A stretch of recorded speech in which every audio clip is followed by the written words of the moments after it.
આજે જાણવા મળ્યું કે ગોંડલમાં ડુપ્લિકેટ તાલુકા પંચાયત કચેરી બહાર આવી।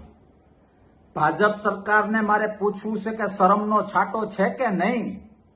હવે તો એક એક ગુજરાતીનો પ્રશ્ન છે, એક એક ગુજરાતીના મગજમાં શંકા છે કે તમારા મંત્રીઓ અને તમારા મુખ્યમંત્રીઓ ઓરિજિનલ છે કે એ પણ ડુપ્લિકેટ છે।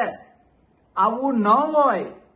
10 દિશાઓમાં collector duplicate, ED duplicate, police duplicate, તમારા વચનો ડુપ્લિકેટ, 10 દિશાઓમાંથી ડુપ્લિકેટ ડુપ્લિકેટ ડુપ્લિકેટ શું માંડ્યું છે?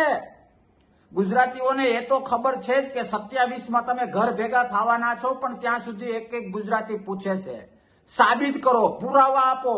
હવે ડુપ્લિકેટ એટલા વધી ગયા છે કે પુરાવાની જરૂર છે। તમારે પુરાવા આપવા પડશે કે તમારી સરકાર, તમારા મંત્રી, તમારા સંત્રી, તમારા મુખ્યમંત્રી ઓરિજિનલ છે કે ડુપ્લિકેટ છે, પૂતળાઓ કામ કરે છે। લોકશાહીના દુશ્મનો, આવું ન હોય।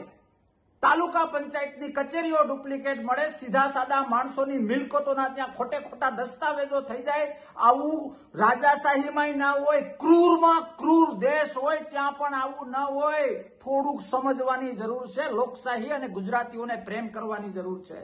હદ થઈ જાય છે, હદ। આના ઉપર ખુલાસા કરો, આના ઉપર ગુજરાતીઓને, એક એક ગુજરાતીને સમજમાં આવે એ રીતના જવાબ આપો। અને જે તમારા લોકો એમાં જોડાયેલા છે ને જે લોકો ઉપર અન્યાય થયા છે, જો તમે ડુપ્લિકેટ ન હોવ, તમારી સરકાર ડુપ્લિકેટ ન હોય, તો આ બધા ડુપ્લિકેટના પોટલાઓ દિવસે દિવસે ખુલે છે, એ બંધ કરાવો। આમ પણ 2-2.5 વર્ષ તમારી પાસે છે।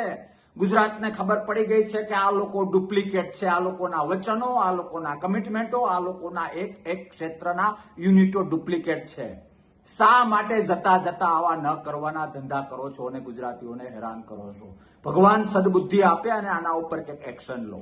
જય હિન્દ, ભારત માતા કી જય।